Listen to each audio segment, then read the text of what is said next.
আমি আসলে অনেক দিন যাবৎ কোনো শীতকালেও নাইট ক্রিম ইউজ করি না। আমি অনেক সময় দেখা যায় স্কিনটা শুষ্ক, সেই ক্ষেত্রে আমি কি করি, ওই নারিকেলের তেল অ্যালোভেরা জেল দিয়ে একটু করে মেখে নিই। মেখে নেওয়ার পরে এরপরে আরেকটা প্যাক ইউজ করা যায়, সেটা হলো বেসন দিবেন আর অ্যালোভেরা জেল দিবেন, নারিকেল তেল দিবেন আর একটু কফি পাউডার যদি দেন, তাহলে আপনার স্কিনটা অনেক টান টান হয়ে যাবে, অনেক সুন্দর হবে।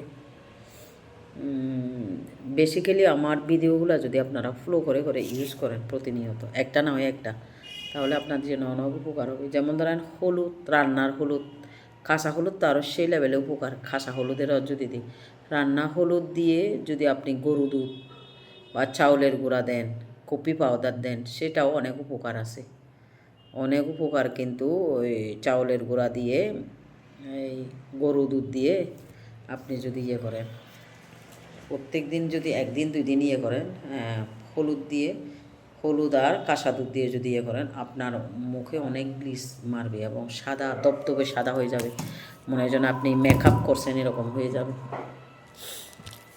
আসলে সত্যি সত্যি অনেক উপকার। আজকে আমি হলুদ দিলাম না, দেখছেন আমার কপালে কোনো বলি রেখাই নাই, এই যে একদম টান টান হয়ে গেছে। রাত্রে এভাবে ঘুমাবো আর কোনো কিছু দিব না, কোনো কিছু দেওয়ারও প্রয়োজন নাই, কারণ মুখে আপনি যথেষ্ট পরিমাণে আপনার মতন করে আপনি কি করছেন, যা দেবার দিচ্ছেন। যেমন ধরেন মধু, নারিকেলের তেল, গরু দুধ আর হলো হলুদও, রান্না হলুদও অনেক উপকার আছে স্কিনের জন্য, একদম টান টান হয়ে যাবে। ধন্যবাদ সবাইকে, ভালো লাগলে আমার ভিডিওটা লাইক কমেন্ট করেন, চ্যানেলটি সাবস্ক্রাইব করেন।